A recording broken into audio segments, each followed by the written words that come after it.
Hello everyone.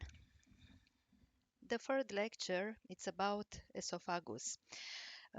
Till now you saw from the digestive tube oral cavity and the last lecture which was about the pharynx visible here. So today I want to start with esophagus. Esophagus is a musculomembranous organ which follows the pharynx. I'm sure that you remember the inferior limit of the pharynx, which was that imaginary line which passes through the cricoid cartilage of the larynx, and um, it passes through the neck. The longest part passes through the thorax, and the last part is inside of the abdominal region. This abdominal part is not visible here because of the liver. The left lobe of the liver is in front of the esophagus. Okay, so it's a musculomembranous organ. Um, if you remember, pharynx has a conical shape. In case of the esophagus, the shape is just cylindrical. The first segment is represented by the cervical esophagus. This is anterior view. Let's see, right here, this is the larynx, thyroid gland, trachea, the common carotid artery, which is divided in external and internal artery, and right here is the jugular vein.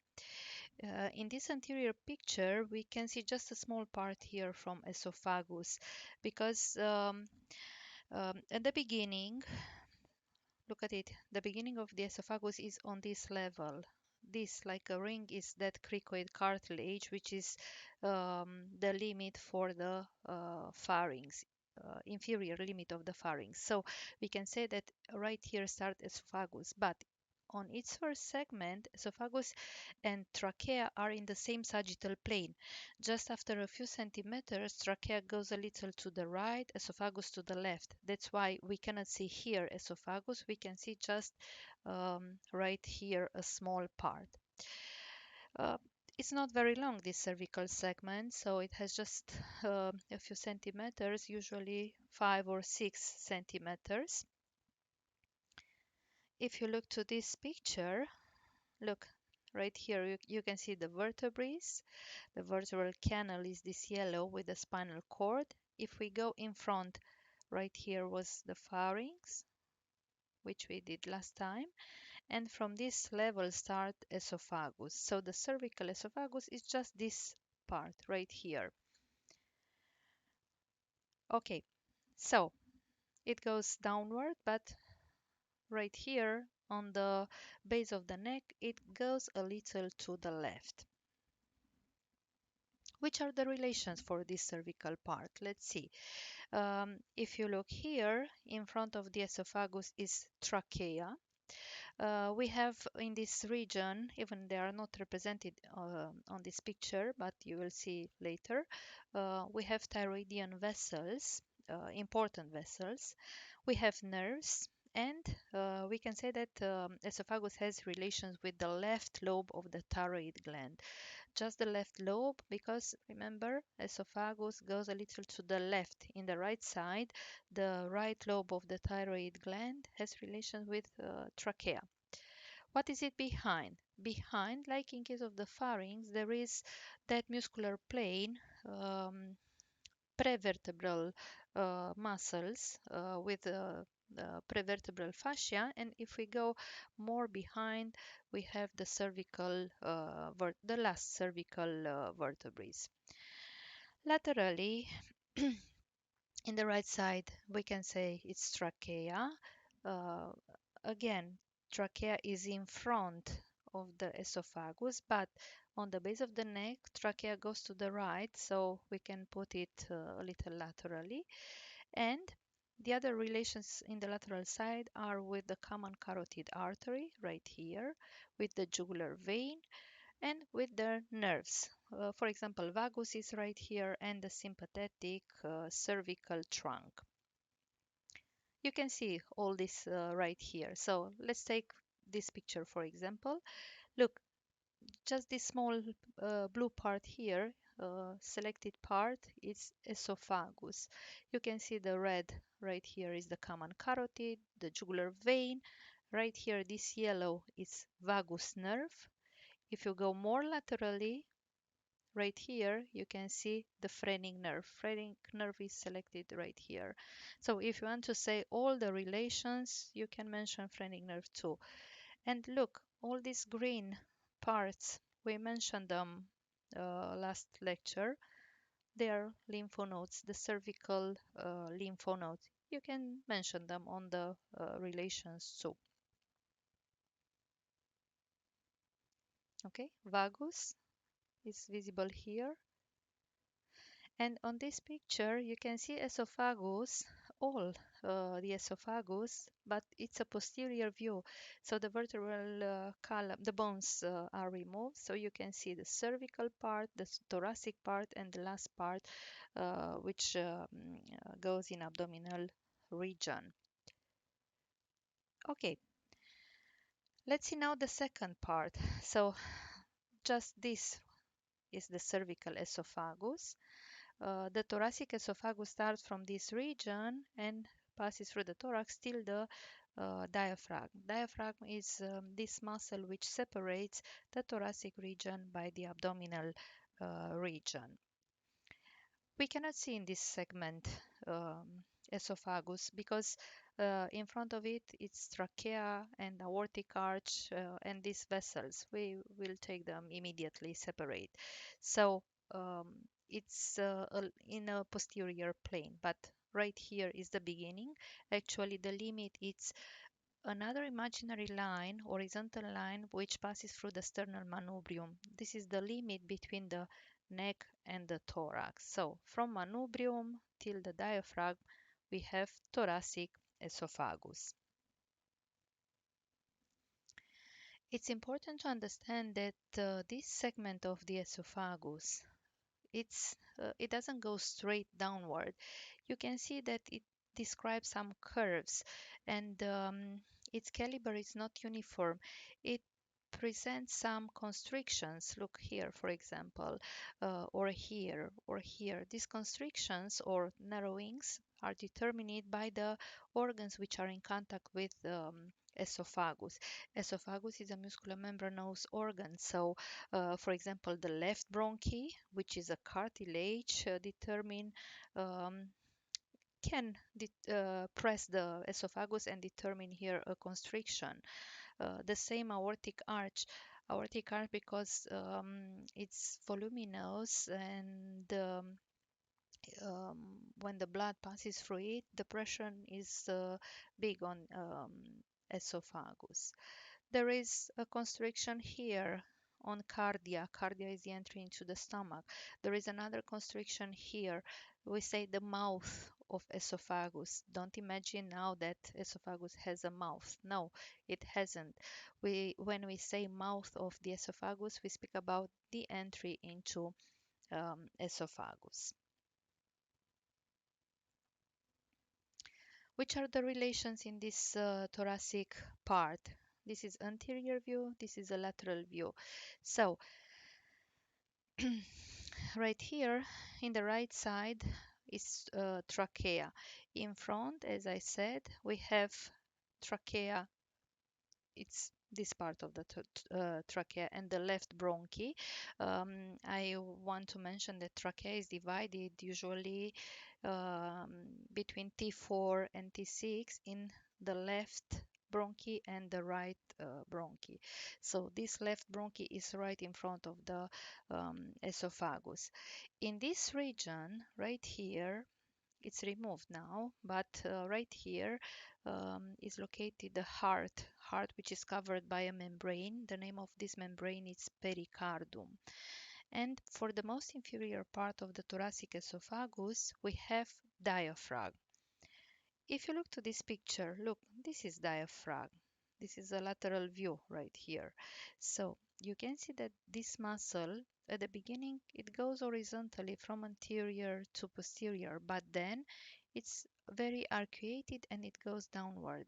So this part of esophagus right here will of the diaphragm, sorry, it's in front of the esophagus, but if we take this part, abdominal part of the esophagus, will be located in front of the diaphragm. Look, Diaphragm, again, diaphragm. It's horizontally and then goes like an arch, posterior and downward. So diaphragm is in front of the most inferior part of the thoracic esophagus, but here diaphragm is behind of the abdominal esophagus. Laterally, right here with red, you can see aortic arch and thoracic aorta, descending aorta, right here. The left subclavian artery, right here, and in this region uh, must be the lung, which is covered by membrane 2. Pleura is the name of this membrane. Behind, look, this is esophagus right here. This is posterior view. Behind, you can see we have the vertebral column, and this green right here, or this, is the thoracic duct. Thoracic duct is the most important collector of the lymph for the body, for the human body, right here. We will speak about thoracic duct at the circulatory system. And posterior to another relation, very important, is with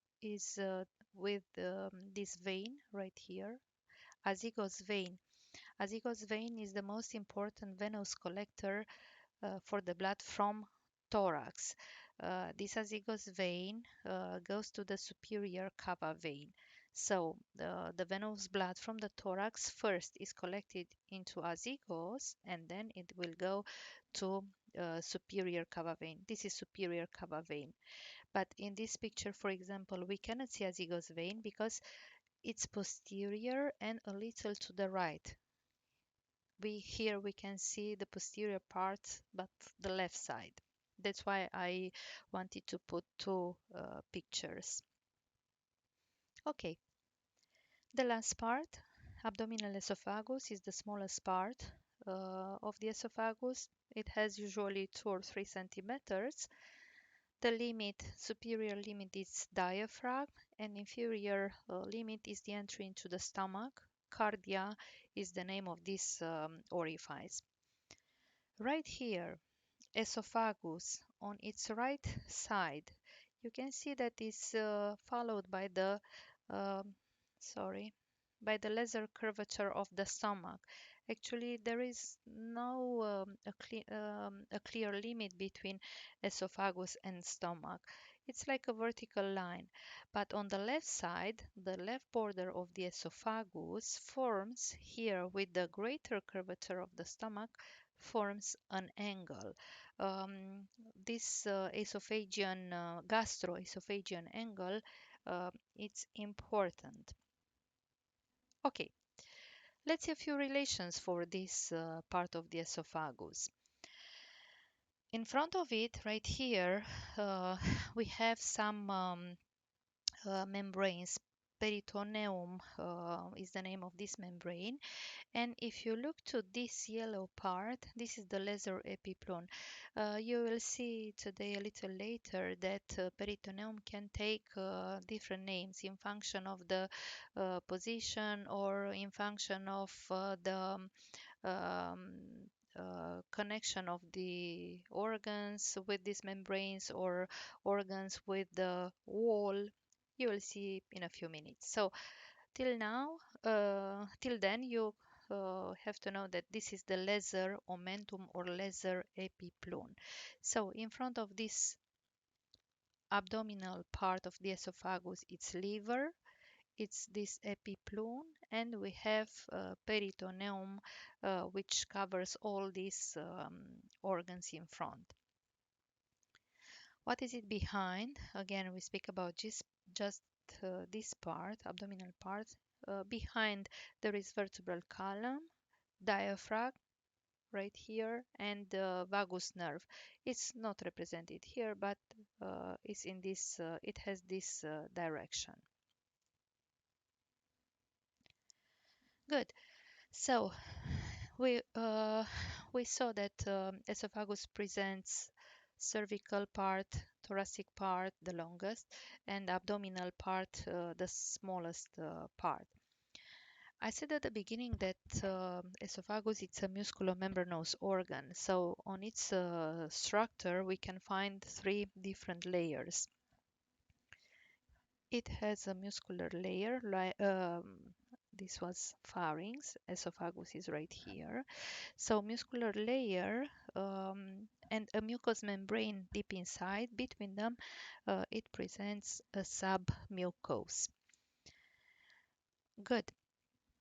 About the vessels and nerves, for the cervical part, yeah, before to describe each vessels, in this region, in this picture, you can see just the cervical esophagus, but you know that esophagus it's long, so it needs more than one proper artery. So for each segment, it has arteries, branches from the arteries from the proximity.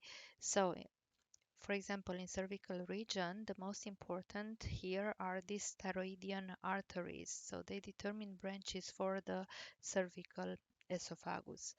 Venous blood is collected by these veins, thyroidian veins, the inferior thyroidian veins, because you will see very soon we have superior and inferior. And the lymph is collected by that cervical lymph nodes. Look at it. These are cervical lymph nodes for the cervical region. Vagus nerve, glossopharyngeal nerve, sympathetic trunk realize innervation. For the thoracic part, because this is the longest part, it has more branches. Even thyroidian vessels are inside of the neck. They send some branches for the upper part of the thoracic esophagus. The biggest part of the thoracic esophagus receive branches from the bronchic arteries, and right here the most inferior part of the thoracic esophagus receives branches from the diaphragmatic arteries. Diaphragmatic or phrenic is the same. Venous blood is collected by this vein, azygos vein you saw before, and for the last part, the venous blood can be sent into abdominal region, into the portal vein. About the lymph, again, let's go to that picture with lymph nodes. Right here, these are the thoracic lymph nodes. Okay, and vagus nerve and sympathetic trunk. Right here, you can see vagus. These nerves realize innervation. Okay. um, an abdominal part. For this part, the branches are from the arteries located in this region. We have some branches from the left gastric artery. The left gastric artery is right here. This is celiac trunk. So just a moment. This is aorta. And in abdominal region, the first trunk from aorta is celiac trunk. It presents three branches: left gastric artery, splenic artery, and hepatic. So for the stomach, for the spleen, and for the liver. You can understand very easy if you imagine these organs, the biggest organs which are right under the diaphragm. In this region must be the liver, stomach, and right here must be the spleen. So these are the branches from the celiac trunk. So the left gastric artery, this artery which goes to the stomach, to the lesser curvature of the stomach, will irrigate the abdominal esophagus. And we have branches from diaphragmatic arteries too, but in the thorax were diaphragmatic superior arteries, here diaphragmatic or phrenic inferior arteries. Venous blood collected into the portal vein, and we have lymph nodes specific for this gastric area. You will see all of them immediately when I will present you the stomach. Okay, so from the digestive tube, we saw the oral cavity, We saw the pharynx and esophagus, and now we are in abdominal region. Before to um, explain you about these organs in abdominal region, I want to present you the topography of the abdominal wall, anterior abdominal wall. Why it's so important to know about this topography? Because each abdominal organ has a projection on the wall. So um, it's very easy to determine this topography. Let's see, we have two vertical lines and two horizontal lines. So each vertical line, um, we can say that it's a medioclavicular line. Why medio? Imagine, look at it, the clavicle. Imagine the line cut the clavicle in two, and you go with that line vertically straight downward. So the left medioclavicular line and the right medioclavicular line. Horizontal lines, there are two in number. Superior, you can see that it passes through the 10th ribs. So that's why it will be named bicostal line. And the inferior horizontal line units the iliac crest. So the name will be bicristal line. So result 9 regions. There are 3 horizontal and 3 columns, vertical columns. So let's take the middle column, for example. This is gastric region. The most superior, it's epigastric. Epi, remember, it means always near the gastric region. The middle part is mesogastric region or umbilical region, because right here it's umbilicus.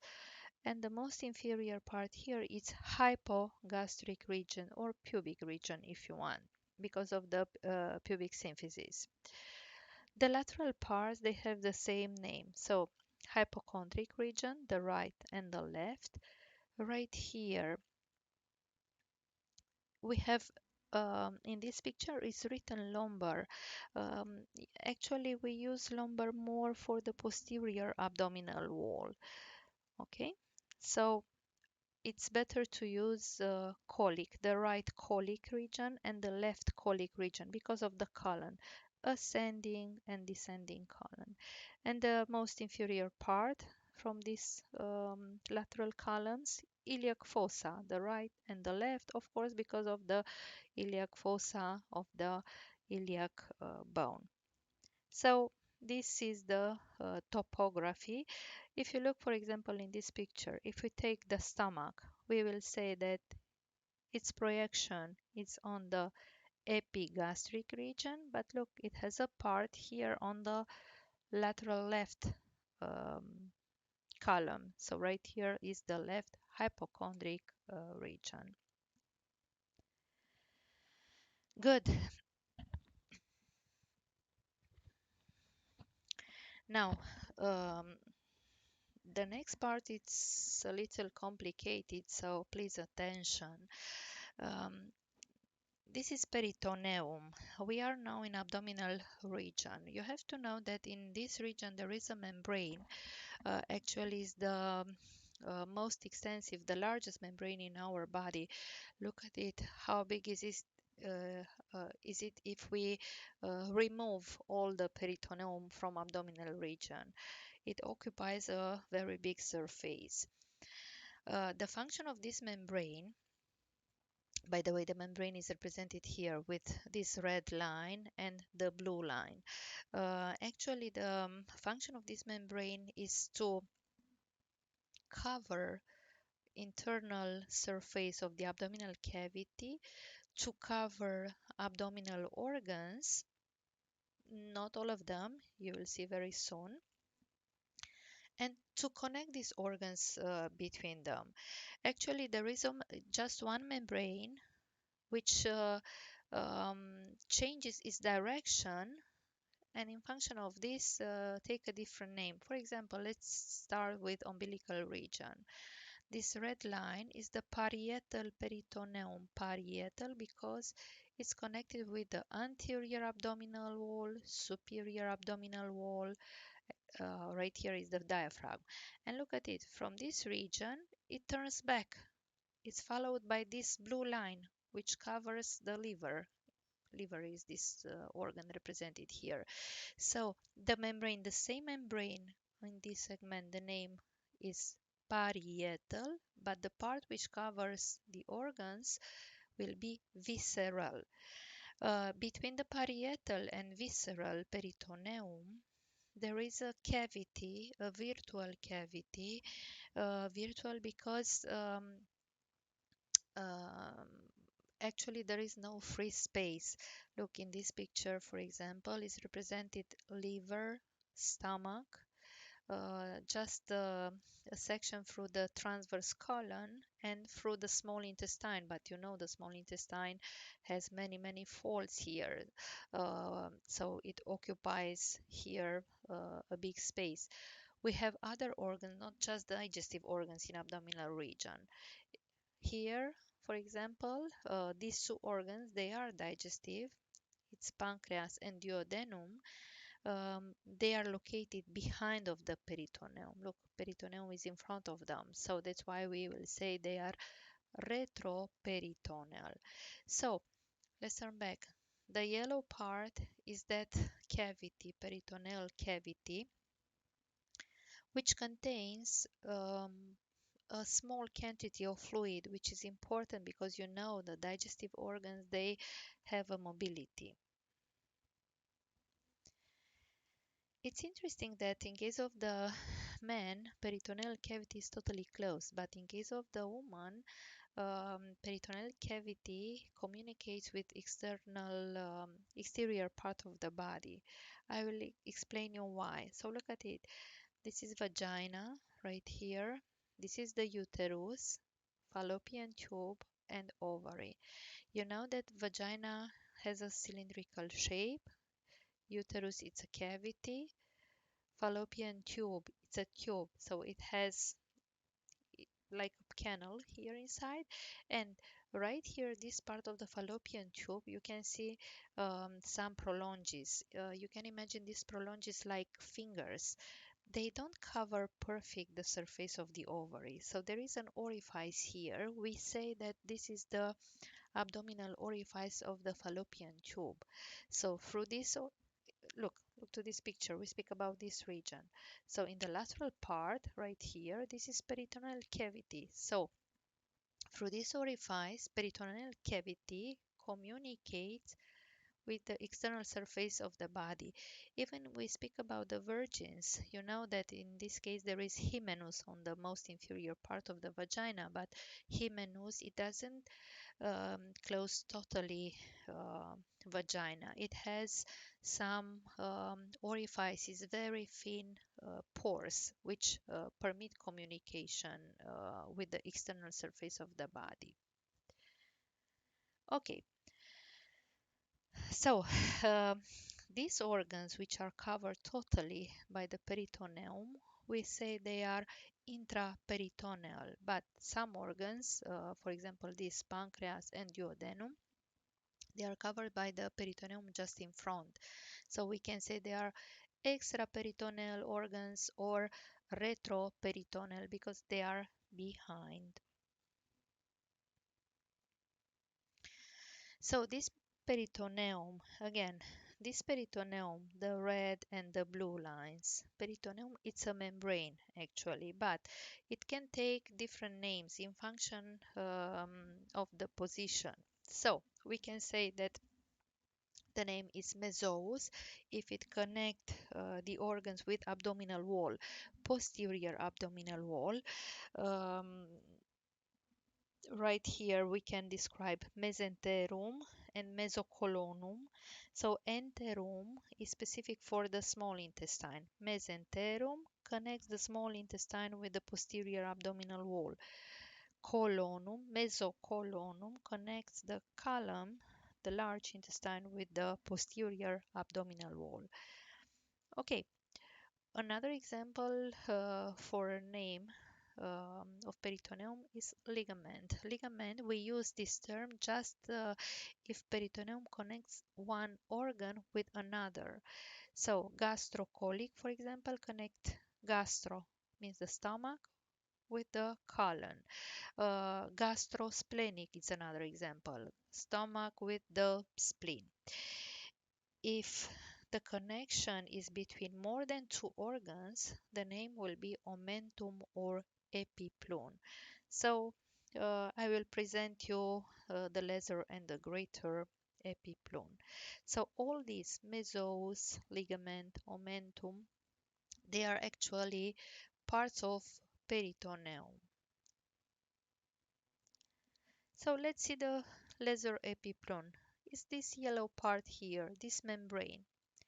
The name of the complete name is esophago because it connects the right border of the abdominal esophagus, gastro because of the lesser curvature of the stomach, duodeno because of the first part of duodenum, hepatic because of the liver. So esophago, gastro, duodeno, hepatic. This membrane with a quadrangular shape is the lesser epiploon. We can divide this membrane in three parts. The left part, which is thicker, the right part is thicker too, and the middle part, the central part, is soft. The right part, right here, because it's connected with the liver, and you will see very soon in this region of the liver, we have hilus, hepatic hilus, which contains uh, big vessels and biliary ducts. Um, because of this, we can say uh, the vascular part of the lesser epiploon is right here. So pedicle of the liver, it's everything what it goes inside or come outside from the liver through the hilus. Hilus will be orifice and pedicle, all the organs which go inside or come outside. In this picture, we cannot see the lesser epiploon. Why? Because this is the correct position of the liver. So the lesser epiploon is between the liver and stomach. So esophago, gastro, duodeno, hepatic. We cannot see it normally. We can see here the greater epiploon. This is greater epiploon or greater omentum or gastrocolic epiploon. Gastro because of the stomach. Actually, it connects the greater curvature of the stomach, passes in front of the transverse colon and in front of the small intestine. It goes downward till the pelvis. This part, it's not connected with the pelvic region. It's a free part.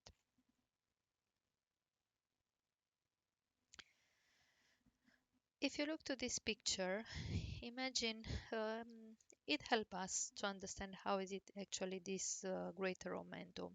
It's a lateral view. Imagine this is stomach. You know that behind of the stomach there is pancreas. A little downward is duodenum. Actually, duodenum has the shape of the duodenum is like a horseshoe and it contains this pancreas, but because it's a lateral view, um, we can see just a section through this duodenum, the transverse colon, and right here there is just one section through the small intestine. Again, the small intestine occupies all this region, so um, don't understand there is just one part. Stomach is covered by the peritoneum. There is this orange membrane. One covers anterior surface and one posterior surface. On the inferior part of the stomach, let's go back. Look, this is inferior part of the stomach. These membranes from anterior and from posterior, they go together downward. So all this, like a U letter, is the greater omentum. We can describe that greater omentum has one anterior part, the the descending part if you want, and one posterior part, the part which goes upward. So each anterior and posterior part, they present two membranes. For example, if we speak about the anterior part, anterior membrane comes from the anterior surface of the stomach, posterior from the posterior surface of the stomach. But right here, above the pubic symphysis, these membranes, they turn back and go upward. So if we take the posterior part of the greater omentum, it has one anterior membrane and posterior, but this time anterior membrane of the posterior, again this is posterior part, so anterior membrane comes from the posterior part of the stomach. The part which was anterior becomes posterior. So this is anterior part of the greater omentum with two layers. This is posterior part of the greater omentum with the same two layers. But that which was anterior here becomes posterior here. This which was posterior here becomes anterior in the posterior part. What is happened right here with these two membranes? They will be separated. They changes their direction. So this which comes, let's see, from the posterior surface of the stomach, here is posterior, is turned back, and right here you can see that it goes upward. It passes in front of the pancreas and duodenum and determine here a space between the stomach and pancreas. This space will be omental bursa. We speak about it very soon. The other membrane, this, will go to the posterior abdominal wall right here and turns back to connect the transverse column in this way with the posterior wall. So this part will be mesocolonum. If we go farther, look, parietal, peritoneum, again, peritoneum comes to the small intestine, and this will be mesenterum. Okay, so um, again, if we speak just about the greater epiploon, just this part is the greater epiploon. Here and here. These segments of the peritoneum, they have different names. Mesocolonum, mesenterum. Let's see about omental bursa. Look at this picture. This is the liver. Right here you can see the stomach, a section through the stomach. Behind of the stomach it's pancreas. Right here you can see all the small intestine, the folds of the small intestine. Right here is the colon, the transverse colon. And let's turn back. Omental bursa is exactly this space here between the stomach and pancreas, right here. It's an irregular, it has an irregular shape actually. If we look to this picture, this is anterior view, but I want to understand that liver and the gallbladder, they are moved up to see actually this space. Remember, normally we cannot see this laser epiploon. Let's go back to that picture. Look, this is the correct position. We cannot see the laser epiploon, but if we move up the liver, we can see exactly um, this space. So this is the stomach. Behind of the stomach it's pancreas. So between this membrane right here, which is laser epiploon, the yellow one here, you now remember it connects esophagus with stomach, with duodenum, and with the liver. So behind of this membrane right here is the entry into omental bursa. Actually you can see um, the entry into this space, hidden space. It's very important to know about it because um, because of its position, because it's like a hidden space, it permits accumulation of blood or pathologic fluids, of course, in pathological conditions. You can see better here. Look, the liver is moved up. You can see the lesser epiploon, and this is the entry into that space, omental bursa. The name of this orifice is Winslow hiatus, right here. This is a transversal section. So look, the stomach, actually the inferior half of the stomach, duodenum. This is the pancreas right here, cava vein, abdominal aorta. If we go more behind, vertebral column, the kidneys, apart from the spleen right here. So if we speak about the omental bursa, this is omental bursa right here. The space between the stomach and the pancreas. But we can divide it. Right here is the vestibule. Again, we can compare with the oral cavity. Remember, the vestibule of the oral cavity of the mouth is that space between the lips and the alveolar arches, and the oral cavity proper is behind of the teeth. So right here, vestibule is the entry into the omental bursa, the proper bursa. So this vestibule is delimited by the membrane in front, by the lesser epiploon, behind by the peritoneum. Remember, peritoneum passes in front of the pancreas. That's why we consider it retroperitoneal. In the upper part right here, it's liver, and the inferior part is stomach. Let's go back a little. So liver, superior, stomach right here, inferior. This membrane is in front, and behind it's pancreas. If we take the omental bursa proper right here, in front of course is stomach, behind it's pancreas. If we go more backward, the liver, the kidney, the left kidney. Laterally here is the spleen. If you go more behind, diaphragmatic muscle. You have to know that between the vestibule and the bursa proper, right here in this region, there is another orifice. So here was the entry, that Winslow hiatus, but there is another orifice here between the vestibule and the proper bursa.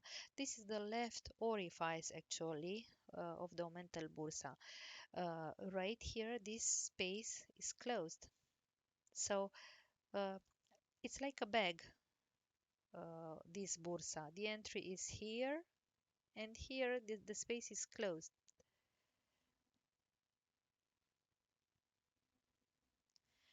If you look here, look, all this blue part is actually omental bursa.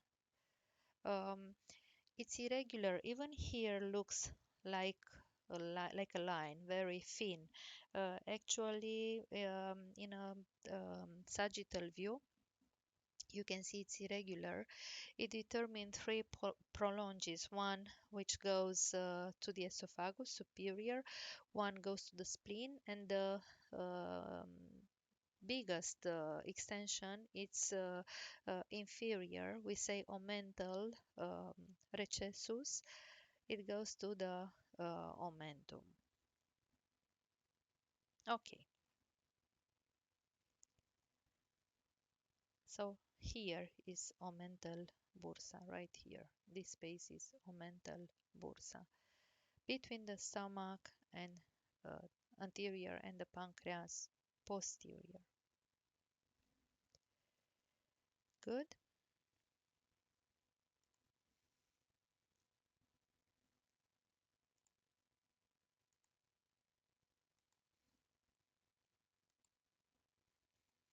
Let's go to the stomach now. The stomach is the most dilated organ of the digestive tube. And of course, it is mobile. Actually, it continues esophagus. Again, esophagus is not visible here because of the liver. You know that the liver covers in abdominal region esophagus, so follows esophagus, and it is followed from this segment by the duodenum. Duodenum is the first part of the small intestine. Uh, we can say that occupies this region, epigastric region, and apart from the hypochondrous, the left hypochondrous. We can say that it is located in subphrenical, sub under the diaphragm. It's right under the diaphragm. Right here you can see the diaphragm. So this gastric region, we can say that is limited by the spleen region to the left, hepatic region to the right, in the upper part by the diaphragm, in the lower part by the duodenum. Duodenum is in this region. In front, abdominal wall and peritoneum, of course, and left lobe of the liver covers the upper part of the stomach, and behind there is peritoneum. How it looks? You can see the J letter shape. So we can describe the vertical part and one horizontal part. Vertical part is divided in fundus or fornix, or we can say the air room of the stomach. I will tell you immediately why. And this is the body of the stomach. The biggest part of the stomach is the body. Horizontal part is divided into segments too: pyloric antrum and pyloric canal. Okay, one moment, please.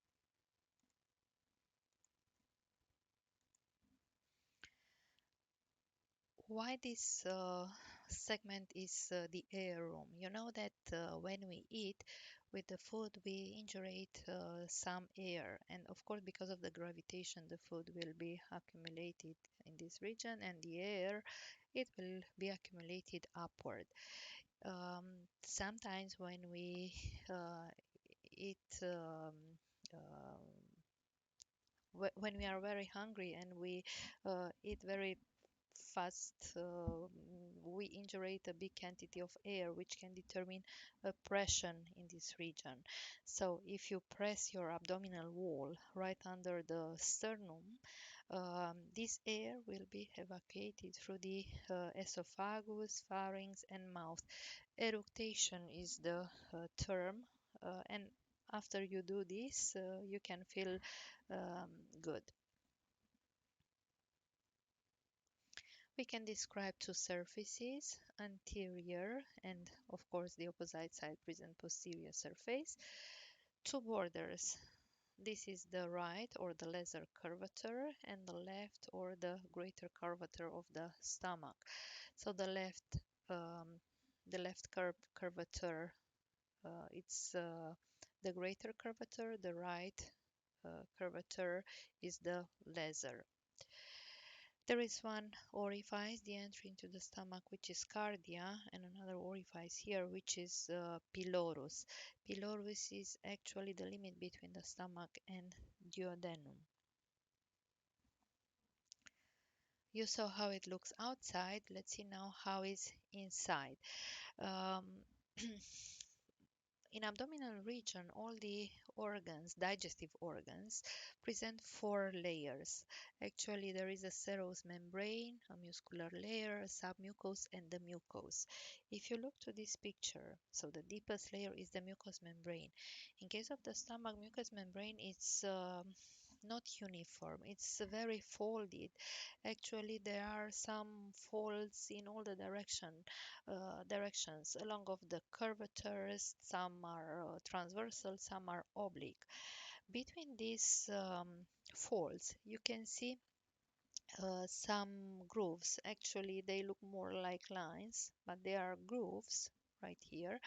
Um, which delimitate gastric areas. In these regions, we have gastric glands. So the mucosa of the stomach present gastric glands. Different gastric glands, if we speak about their secretion, you will study more on physiology. Cardia is the entry, pylorus is the end of the stomach. These orifices present, if we take cardia, for example, it present a valve with two folds. Pylorus present a valve and a sphincter.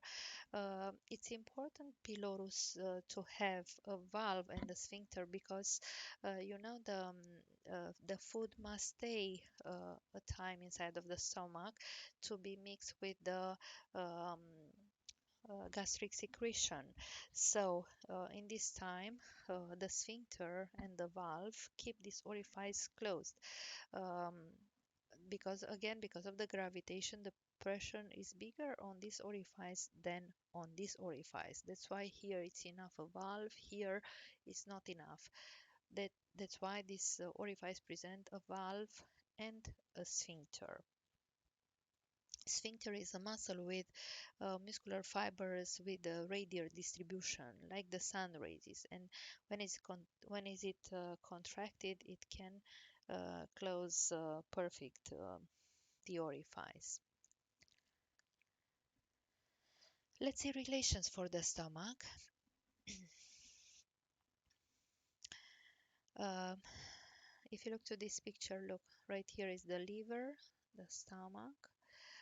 We can we can imagine the ribs actually. Under the ribs, the lung, which is covered by the pleura, this blue membrane. So, about the stomach, we can say that it has relations in the thoracic region through the diaphragm. I want to be very clear, stomach is in abdominal region. So, relations in the thorax are through this muscle, through diaphragm. Relations are with the left lung, with the pleura, and in this region is located the heart and pericardium. There is here a very important space. The name is Straube space. This space is limited by the spleen laterally, by the liver in the right side, by the heart superior, and right here by the costal arch. Right here is the costal arch. So this space is important because right here the stomach is in direct contact with the abdominal wall. Actually, is that a part of the fornix and from the body. Um, why do you have to know about it? Because you'll see when you study semiology, we can use percussion to determine the sounds of the stomach. In this way, we can find if there is air in that region or no. In abdominal region, there is another important relation here. It has a triangular shape. It's Labet triangle. Actually, this region is limited by the liver in the right side, by the costal arch in the left side, and the colon, transversal colon inferior. Actually, Labet triangle is the projection of the stomach on the anterior abdominal wall. Which are the relations posterior? Uh, if you look here, you can see that diaphragm goes more arcuated inferior. So it has here a part which is behind of the stomach. So if we take the stomach behind, superior relations are with the diaphragm. And if we go more inferior, look, the yellow one right here is the pancreas, the body and the tail of the pancreas. Right here must be the kidney. Is not represented in this picture, but it is right here in this segment, and the spleen. If we take the most inferior part of the stomach, relations are with the small intestine, with the folds. I told you before that these abdominal digestive organs, they have in their structure four layers. So the first layer is the serous membrane, peritoneum actually. Peritoneum, Visceral because covers organ. Parietal if it's on the wall. Visceral if it's on the organ. So in this case, look, the lesser epiplone right here on the lesser curvature will determine two membranes. One passes in front of the stomach and one behind. So this is serous membrane. The function is not just to protect the stomach, in the same time, it realizes connection with the organs from the proximity. So in this way, it keep the stomach in its position, permit the mobility, but in the same time limit this mobility. So the ligaments, the connections with the organs are with the spleen to the left, right here, and the name of the ligament will be gastrosplenic, with the liver, gastrohepatic, with the diaphragm, gastrophrenic, and with the transverse colon, gastrocolic.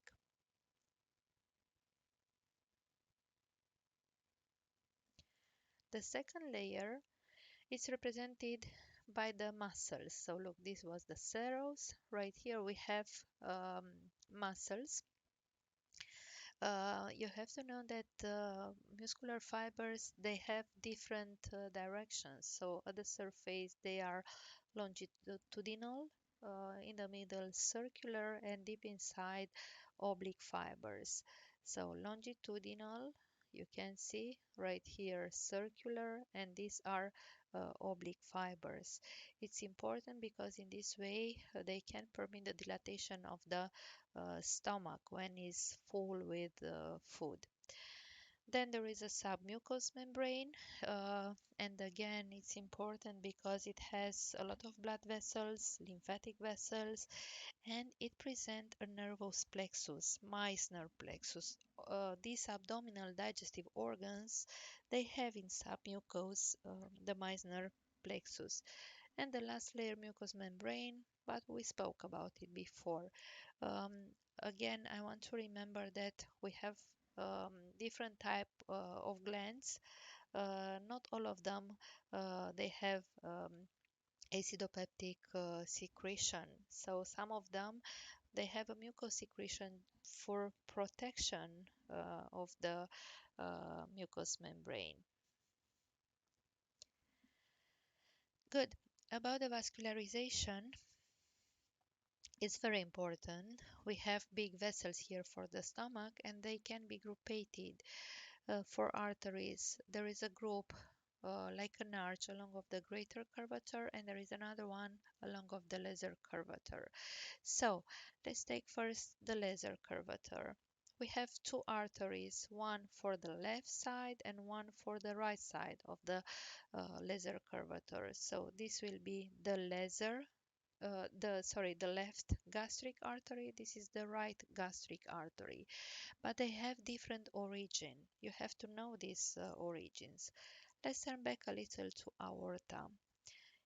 This is abdominal aorta, and at the beginning of this presentation, if you remember, I said that right under the diaphragm there is celiac trunk, the first trunk from aorta, which present three big branches. Look, this gastric because it goes to the stomach, hepatic because it goes to the liver, and there is another one, splenic, which goes to the spleen. Goes to the spleen, but it passes behind of the stomach. That's why it's represented in this way.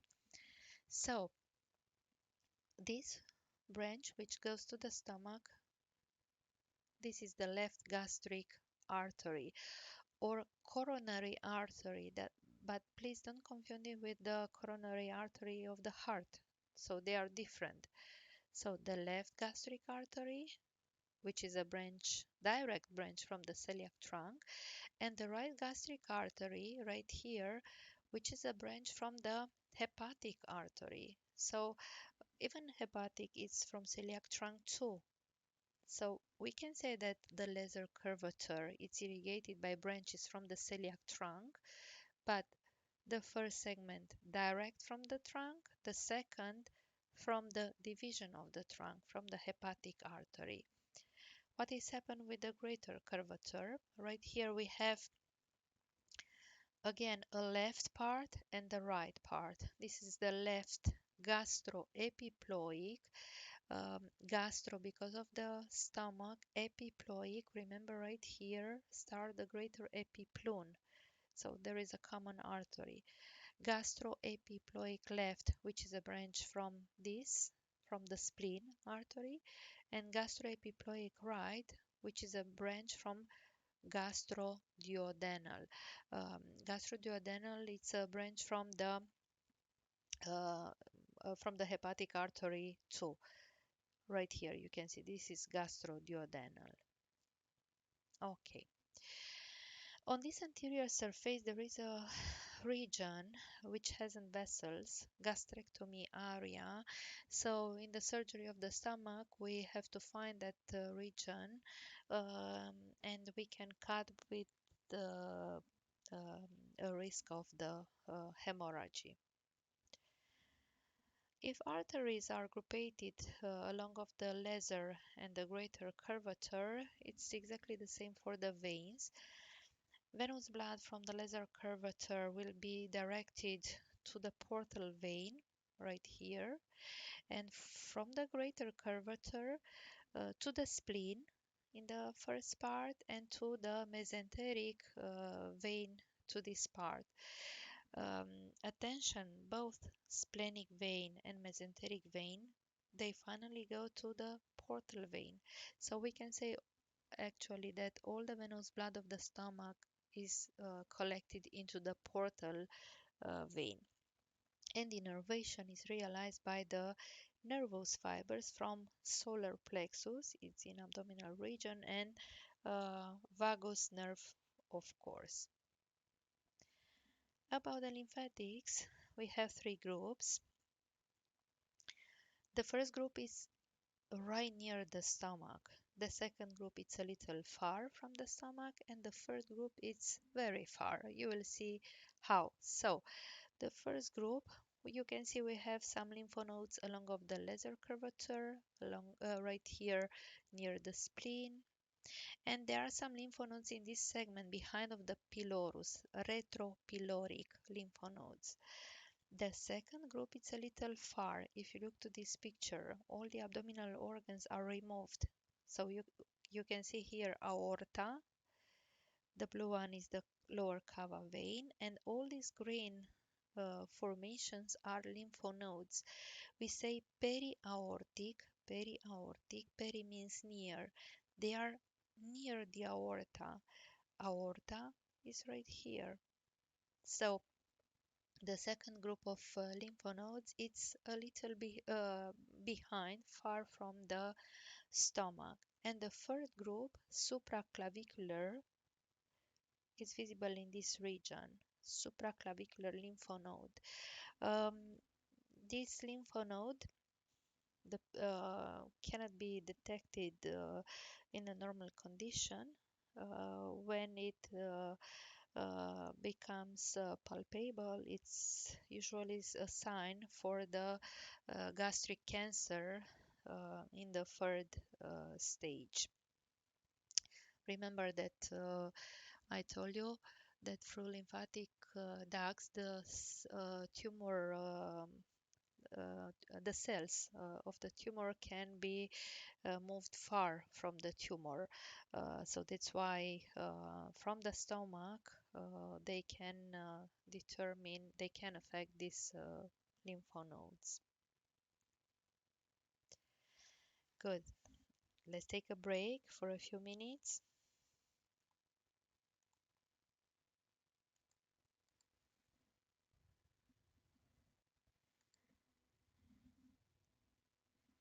Okay, let's go further. The small intestine. This is the last part for today. The small intestine starts with duodenum. Um, Actually, we can say that the small intestine can be divided in a fixed part, this duodenum, and the mobile part, which is represented by jejunum and ileum. In this picture, you can see just duodenum. Look at it. you can see the shape like a horseshoe. Inside of this concavity, it contains the pancreas, the head of the pancreas, the neck, and a small part from body. We can say that duodenum is divided in four segments. The blue part is the first. It starts from duodenopyloric incisor. Remember, pylorus is that orifice which permit communication of the stomach with duodenum, and duodenopyloric is like the limit between duodenum and pylorus. So from this region, it goes till the gallbladder. Gallbladder is on the inferior surface of the liver. It's not represented here, but you will see in the next, or let's go back. Look, this is the gallbladder. In this picture, it's missing the first part of the duodenum. So the blue part, duodenal bulb, because it's like a dilatation. The second part, from the inferior surface of the gallbladder, it goes straight downward. Is the vertical part. Actually, it goes downward till the end of the right kidney. Here you can see the kidney. The third part is represented here with red. From the inferior part of the kidney, it goes horizontally, passes in front of the vertebral column, and the end is right here on the left border of the vertebral column. And the last part, the orange part, it goes upward. We can say this is ascending part. It's small, this part. Actually, usually it goes along of the second lumbar vertebra. You can see that the duodenum changes its direction a few times. So it describes some flexures. There is an upper flexure right here, a lower flexure here, and there is another one here, duodenojejunal, because again, this is duodenum, and the next segment is jejunum. How it looks inside. Remember, the mucous membrane of the stomach presented folds orientated in all directions, longitudinal, oblique, transversal. In case of the duodenum, you can see here these folds, they are circular. So they are visible, circular, many circular folds. There is just one longitudinal fold determined by the two orifices here and here. So right here is the greater duodenal papilla, um, which presents a dilatation. Vatter's ampoule is the name. In this greater duodenal papilla, you can see are open two different canals. There is the green one, which is the choledo canal or the bile canal, and the other one which comes from the pancreas, the Wirsung canal or the principal pancreatic duct. Both of them are open into the same place. The other papilla right here is for another canal, an accessory canal which comes from the pancreas too. This is Santorini duct. Um, Again, we have a lot of circular folds and just one is not visible, but you can imagine here that longitudinal fold is between the greater and the lesser duodenal papilla. For the last part of duodenum, the mucous membrane present something new, intestinal villi. You will see very soon what are they. Again, we have the same four layers: serous membrane, muscular membrane, submucous, and mucous. Attention, attention. Remember when you saw peritoneum, I said that peritoneum passes in front of the duodenum. Duodenum, it's a retroperitoneal organ except the first part, the first duodenal bulb, it's covered in front and behind. But the second, the third, and the fourth part of duodenum, they are retroperitoneal.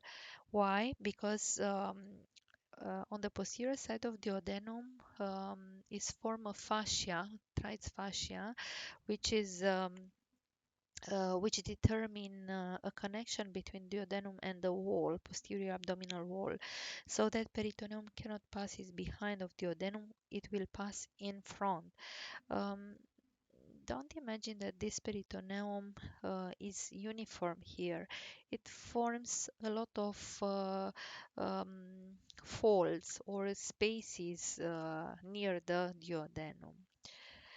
There is something more here in submucous, not just blood vessels, lymphatic vessels, and that plexus, nervous plexus, which you saw on the stomach. It has something more. It has some glands, Brunner glands. So you can see again here that serous membrane, muscular layer, submucous, and the mucous membrane um, with that circular folds. About the relations, this is anterior view, this is posterior view.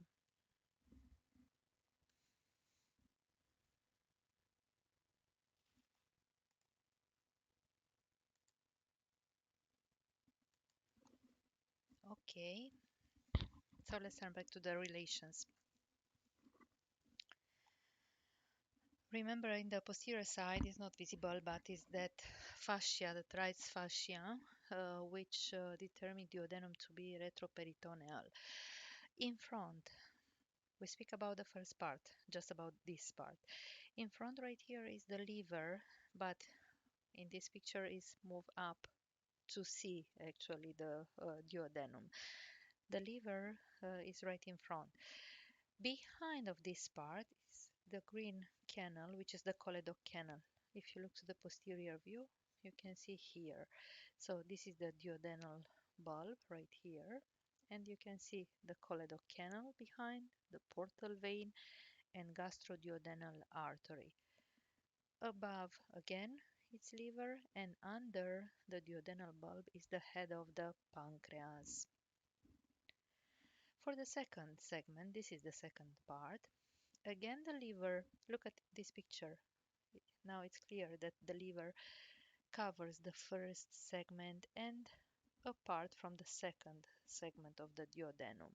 So liver, it's in front, the gallbladder, it's in front. Some intestinal folds can be right here in front. Behind the kidney, the right kidney, is visible here. Behind its cava vein too, the blue one. Cava vein has relation with the second, with the third part if you want, posterior. Okay, in the lateral side, right here, again it's liver, because look, the right lobe of the liver, it's very big, voluminous. It's laterally in front and above, so the liver laterally, and ascending colon. Medially is the head of the pancreas. The next region, the third segment, let's see. In front of the first segment, it's mesenterum. Mesenterum, if you don't remember, is that membrane, that part of peritoneum which unites all these folds with the posterior abdominal wall. It's very rich in vessels, so that's why mesenterum and mesenteric vessels are in front. You will see a picture very soon with this. Behind cava vein, the big blue is the inferior cava vein. This is portal here, portal vein. Another relation right here, it's aorta, and the right ureterus is right here. So these are the most important relations behind ureterus, cava vein, aorta. Under we have again intestinal folds. Above again there is pancreas. And for the last part, in this picture is remove the stomach, but we have to mention the relation with the stomach. Look, this muscle which is behind psoas, I'm sure that you remember it from the first semester. Relations with the pedicle of the kidney. Pedicle, like in case of the liver, it's everything what it goes inside or come outside, in this case from the kidney. We speak about the relations for this part. So medially will be aorta, laterally will be kidney. About the vascularization, this is duodenum. So you can see here these branches from pancreatico-duodenal arteries. Pancreatico-duodenal from gastroduodenal, from hepatic artery. The venous blood is collected into the veins, veins which finally go into the portal vein. Lymph is collected in hepatic lymph nodes. In this region, we have lymph nodes. We say hepatic, but celiac too, celiac around of the celiac trunk. And innervation is sympathetic and parasympathetic. So duodenum was this part, the fixed part, like a horseshoe. But the small intestine has another part, the longest, represented by the jejunum and ileum. We can say that this mobile part is located in inframesocolic space. What it means this? The transverse colon is connected with the posterior abdominal wall by mesocolonum, and this mesocolonum divides this space in one supramesocolic and one inframesocolic. So this is under the mesos. We can say that these folds are under the transverse colon. So from the duodenojejunal valve angle, sorry, duodenojejunal angle right here to the valve, which is right here. Ileocecal, ileo because of ileum, cecal because of the cecum. This is the last part of ileum. This is cecum. This is appendix here, vermiform appendix. We will speak next time about it. So right here is the end of the small intestine. Um, Actually, um, the last part of duodenum, I told you it goes upward along of the second lumbar vertebra. So that's why we can say that jejunum starts at L1, L2 variable, and the end is right here on the right iliac fossa. It's very long, very, very long. Not very big in diameter, but because it's very long,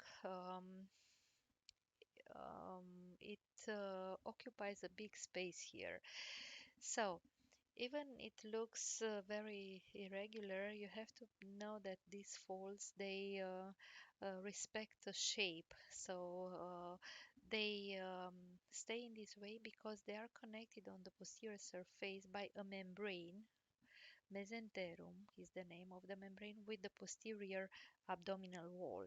So in this way, that mesenterum permits the mobility of the small intestine because it's very mobile, but in the same time keep the folds in an order.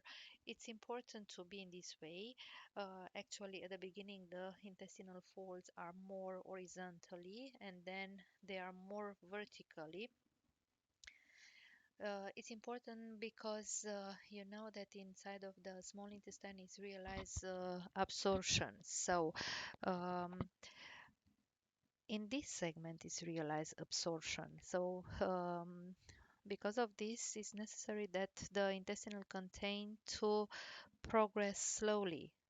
After the absorption is done, there is no interest to stay too much the content inside of the small intestine. So the vertical orientation, the because of the gravitation, of course, it helps the progress of the content to the large intestine. Actually, we cannot delimitate very clear which is jejunum and which is ileum.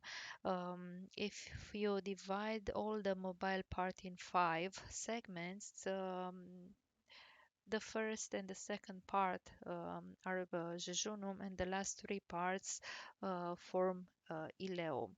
So macroscopic, we cannot delimitate very clear where is the limit between jejunum and ileum, but on the microscope, we can determine very easy. There are some differences between them. For example, here you can see jejunum. Jejunum has a lot of circular folds inside, more than ileum, for example. The diameter is a little bigger than in case of the ileum. Um, Another difference is determined by the blood vessels. Jejunum has more blood vessels, so if it's very well irrigated, its muscular fibers will be stronger than this. Um, Ileum has something specific which is not present in jejunum. This white part, this here, um, it's actually some lymphatic formations which determine the pair patches. So pair patches are present just in ileum. We cannot find them in jejunum. Relations are very easy. If you look to this picture, we cannot see the small intestine because right here in front is that greater epiplum or greater omentum. This the yellow aspect is determined by the fat. Behind, remember behind, there is that membrane which connect the folds with the posterior wall, that mesenterum, and the posterior abdominal wall. Above, right here, is the transverse colon. Below, right here, is the urinary bladder in front. Behind of the urinary bladder, more behind, right there, is rectum. And if we speak about the woman, we have to mention uterus too. And laterally, ascending and descending colon, ascending and descending colon. Look, this is it mesenterum.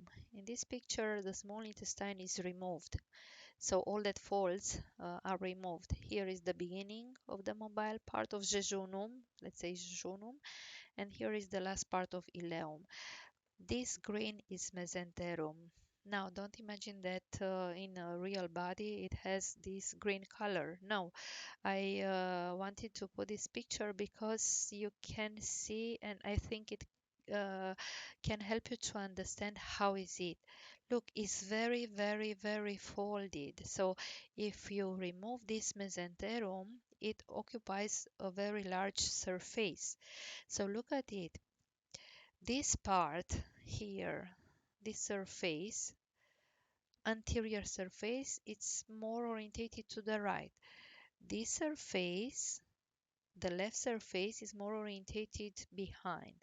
We can say, we can describe two borders. This border, which is connected with the intestines, so intestinal border or anterior, and there is another one behind connected with the abdominal wall. So that's why we will say parietal border.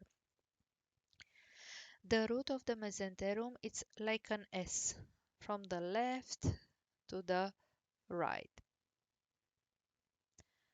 Here, it's another picture for this mesenterum. And I said that mesenterum has a lot of blood vessels. We mentioned them on the relations for duodenum. So look at them, these mesenteric vessels, very well represented. About the structure, again, we have the same four layers. A serous membrane, a muscular layer, a submucous, and a mucous membrane. Serous, muscular, submucous, and mucous. Look to the mucous, the deepest layer. It presents intestinal villi. Intestinal villi, look at them. There are some prolonges of the mucous membrane like fingers. The function of them is to increase the surface for absorption. So look at it. If you imagine that the mucous membrane goes straight horizontally, this compare this surface with all this surface. Don't imagine they are too big. Actually, the height of this villi is a half millimeter or 1 millimeter and a half. Not very prominent, but there are many. There are a lot. Look, the aspect on the microscope. So they are cylindrical formations with a mucous membrane at the surface, some cells, cylindrical, with a cubic shape right here, which permit absorption.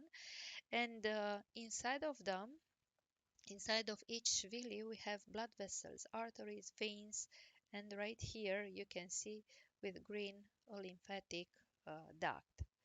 Um, Attention, intestinal villi. Let's turn back a little to this picture. Yeah. Intestinal villi, they are absent in duodenum. They appear just in the third segment of duodenum. They are present in all jejunum and not in all the ileum.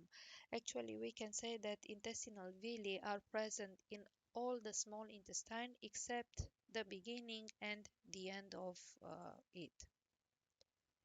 So again, the function is to increase the intestinal surface to help the intestinal absorption. Okay, I know that this lecture was longer. Uh, Till the next time, stay positive, take care of you, and I hope all of us will be okay. So, till the next time, ciao, ciao.